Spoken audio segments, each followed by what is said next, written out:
Taoiseach, I want to ask about the Land Development Agency. In my own area, Dáil Éireann County Council, councillors are going to be asked to vote for the disposal of public land to the Land Development Agency, supposedly to build affordable and social housing, which we and others have campaigned for a long time on the Shangana Castle site. But there's absolutely no statutory basis to the Land Development Agency, and frankly, I don't know why on earth we would vote, or councillors in Dáil Éireann or anywhere else would vote to hand over public land which should be used for public and affordable housing, genuinely affordable housing, to an agency who doesn't have a statutory basis, but who seems geared up essentially to privatise parts of public land, supposedly to deliver some public and affordable housing, but in reality to be a backdoor to privatise parts of those many public sites which should be developed for public and genuinely affordable housing. And indeed, we have no idea what genuinely affordable housing will be via the LDA. You know, I don't even see why we need it. But could you sort of clarify, when are we going to get the, when will it be put on a statutory basis where we can get to discuss these things?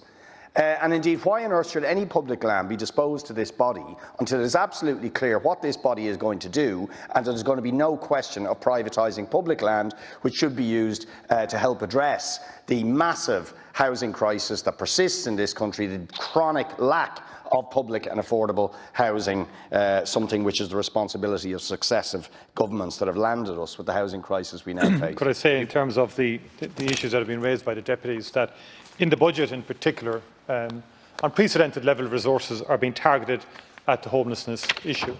My sympathies do go out to the families and all those connected to those who died, and particularly homeless people who have passed away in recent times and over the last number of weeks.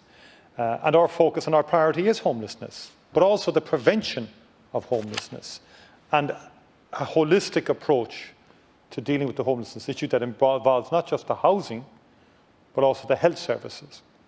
And when I was the Minister for Health, I was involved in making sure that there was health services on the ground, in the centres, along with those who were providing homeless services at the time. And we are committed to housing first, and we're committed to making sure that that is actively pursued, but also that a fully holistic, integrated approach is developed involving both health, housing and other services to help those with addiction challenges, for example, which I think is very, very important, and also then in terms of making sure that there are supports there when people are allocated housing and provision itself. And that's something that we remain committed to, and I've spoken obviously with the Minister for Housing on this issue. And I would say to Deputy Boyd Barrett that there's not necessarily a correlation.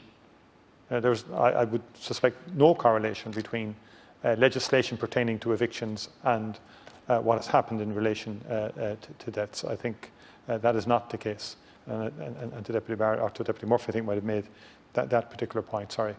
And the eviction ban remained in terms of anyone who was under any pressure as a result of COVID right throughout the summer. And when we were outside of level 5, going back into level 5, the original eviction that had applied during the first lockdown has been reapplied because one can legally do it in the context of a comprehensive lockdown like level 5. It is constitutionally unsound when you come outside of such a severe lockdown. Those are the legal facts which the deputies continue to ignore deliberately in order to develop a sort of a propaganda war against the government in terms of this issue, because we're committed to helping and to deal with the homelessness issue.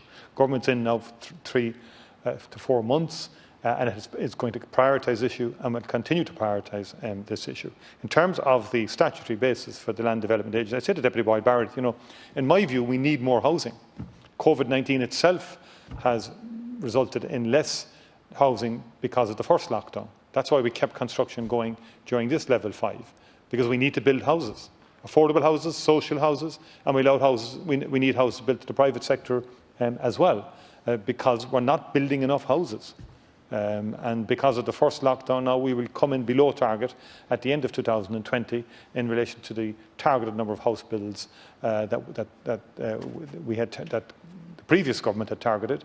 But because of the lockdown, every effort has been made to try and pull back and to achieve as close as we can. On the Development Agency, I've worked with the Minister for Housing on this. I've prioritised this as Taoiseach.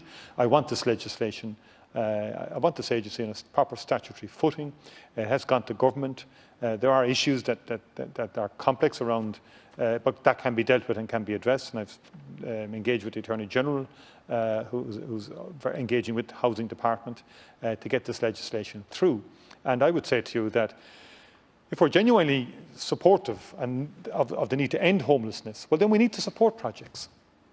There are people on councils who have opposed every project since time began, it seems to me, and will continue to oppose them, and they'll always find a reason. Thank you, Taoiseach. We have and to I think move we to need to support 6. projects now. And I take the issue about social housing and public lands. I have no issue with that. We should pursue that. But the idea of giving statutory underpinning to the agency is designed to achieve that, and across the board. And I think we have like to move in Shanghai, to that should 6, happen. please. Let it happen. Let's get housing built. Question 6.